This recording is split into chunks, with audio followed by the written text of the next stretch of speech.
So now we're going to start our invocation, and we're going to introduce the person that's going to give our invocation, which is Holy Old Man Bull, who I'm so glad to see today.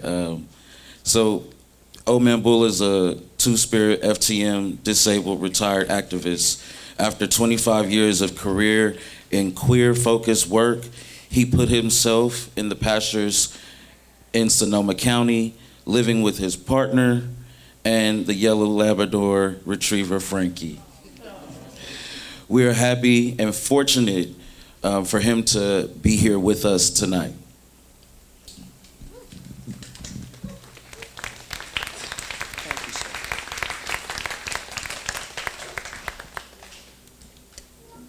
I just have to drink this in for a minute because this is awesome, the amount of people who have showed up. We actually have overfilled the venue, and that's pretty spectacular. It's also my honor to be invited here every year to offer a few opening words. I'm going to give a land acknowledgement. I'm going to say a few very brief words in terms of what's going on here, and then an invocation. So first of all, whose land are we on?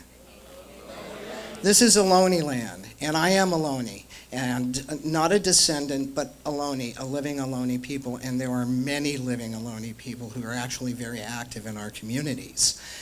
And while San Francisco is never going to give us land back, what people can do is give space back. And consider what that looks like. Maybe that's giving money. Maybe that's not having that special dinner on Thursday and instead donating to the Native American Health Center, or a place where they take care of kids, or the Native American Friendship House, or any number of places, rather than celebrating a massacre that gets celebrated on the last Thursday of this month. This is also Native American Awareness Month, so I just want to kind of bring this to your attention, and if there are any Indigenous people out there who'd like to stand up, I'd love to acknowledge my relatives.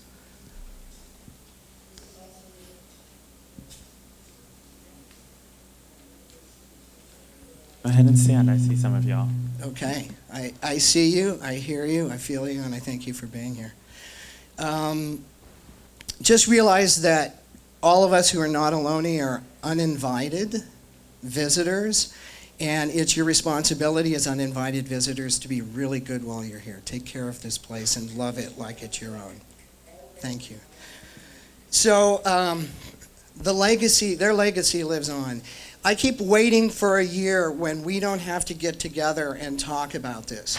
I keep waiting for that year when we don't have more people taken away. And I cannot stress this enough, by transphobia, hate, and fear. It's not because we are transgender.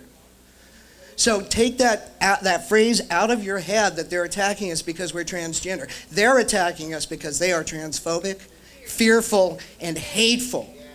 And don't ever take that poison in and drink that, because that's how they get rid of a community. So I keep waiting for this world, and I've been working for nearly 30 years in trans rights, and I've been working for nearly 50 years in queers' rights, waiting for things. And we see marriage equality, we see things happen, and yet now all of these laws are being passed against trans youth. And this is an attack, and it's a concerted attack aimed at us specifically to stop this from happening, although they do make exemptions for intersex children. So they will not give you treatment if you want it, and they will force it upon you if you don't. And what I want to say is, in all of my years of activism, I have spoken to tens of thousands of people. I've been in videos and books and all over the place, and I can tell you, the most important talk I ever did was yesterday. And it was to a small group of people in Santa Rosa, California, a tiny small town in Northern California. And it was gender expansive kids and their parents. And it was beautiful. About 12 people showed up, parents and kids. And I got to meet all these children who are being supported by their parents and fiercely loved by their parents and protected by their parents, who are going to bat for them every single day at schools and at playgrounds and in their own families when their children are being misgendered. But you know what? I saw a group of happy kids I saw a group of kids who didn't live through decades of self-loathing that I lived through because they were allowed to be who they were when they first said, "This is who I am." And that gives me hope. And that gives me a reason to continue this fight. And you should feel it too, because this isn't about any of us in this room. We don't do this for us, we do it for them. We do it for them. So I am asking all of you to think of some way that you can invest yourself into helping save the trans youth, because they are our future. Okay. This is what happens when road rage happens before you come to an event to speak peacefully.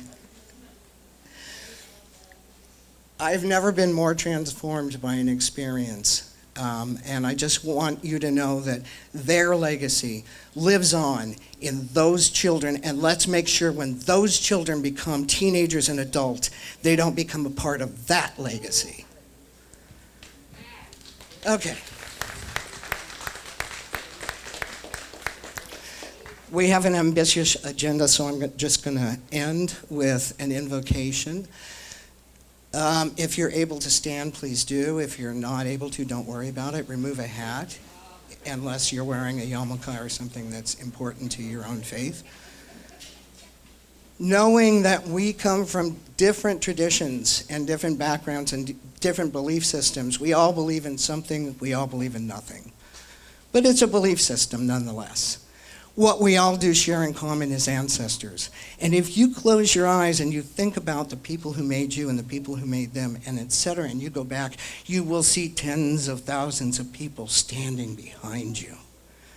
And they're with us all the time, and they are the reason that we are here, and we are the reason that those small children are going to have a safe place to grow up and live. So call upon your ancestors as we give thanks today for a community, for love, for the solidarity, and for a day when we don't have to mourn the people taken from us by transphobia and hate. Grandparents, those who came before us, those who come after us, we thank you for the miracle of this day. We thank you for the miracle of this moment that would bring all of these people together here at this one place and this one time. We ask you to watch over everyone. Keep us safe from harm. Keep us safe from fear, ignorance, hatred. Give every living creature on this planet food and water and shelter, community, family, purpose. Heal this planet. Heal our hearts. Care for us every day. As we wake up every day, it's a new day, which is a birthday. Happy birthday to us. I love you all. I love you all. Thank you for being here.